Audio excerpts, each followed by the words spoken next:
Well, there's a certain way that that hose needs to go on there, and hard to describe. When I have to get out, I'll try to show it to you on the other hose before we put it on. But that's good in a way, because I was wondering which way that hose went, you know, which side flipped, which side faced the caliper and which side faced the bolt. Once I get out, once I get this tightened up and I get out from here,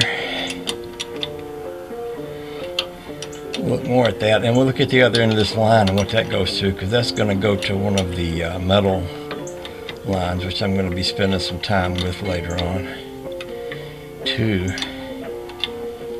That would be really sweet if I was able to actually drive the car today, but I don't know if I can get all this done today. I've got that whole brake booster, master cylinder set up to figure out. Now I did some looking at it, and it looks like I'm going to have to drill some holes in the firewall to get it to fit. And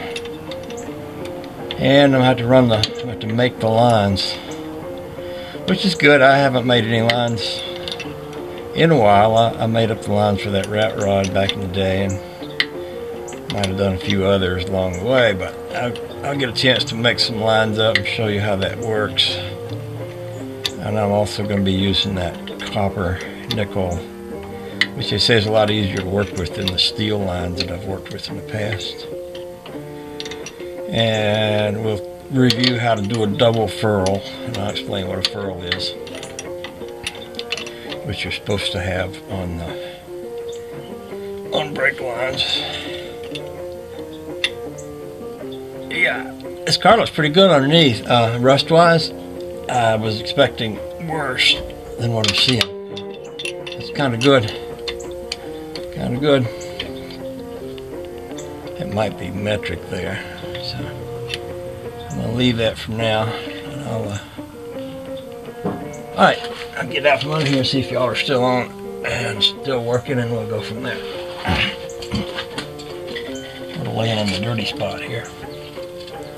Y'all still working? Yeah, you are. Okay, so the other end of this line goes to right there. And that is where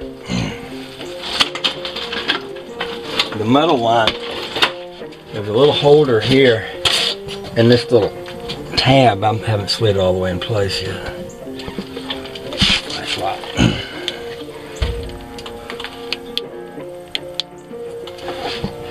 There's a little bracket here, and this little tab slips in there and holds that in place. And then the metal line, and I got a piece I think here that I can show you. This is kind of what the metal line is going to look like, and that metal line will go up into that, sort of like that, and that's the part I have to make. So I'm going to twist this around and get it at a good angle. I think it's probably supposed to be just an angle where it won't be touching, the best angle to get it at where it won't be touching anything too much. And then I'll slip this little gizmo right here, just slips over into there once I get it in the right place, and that holds. Yeah, I got that line into place. This grease got on it from that, they put new front ball joints on this and packed them with grease, and the grease is running out. That's what you see on that line there. I won't hurt it now. And there's a view from the back side of that.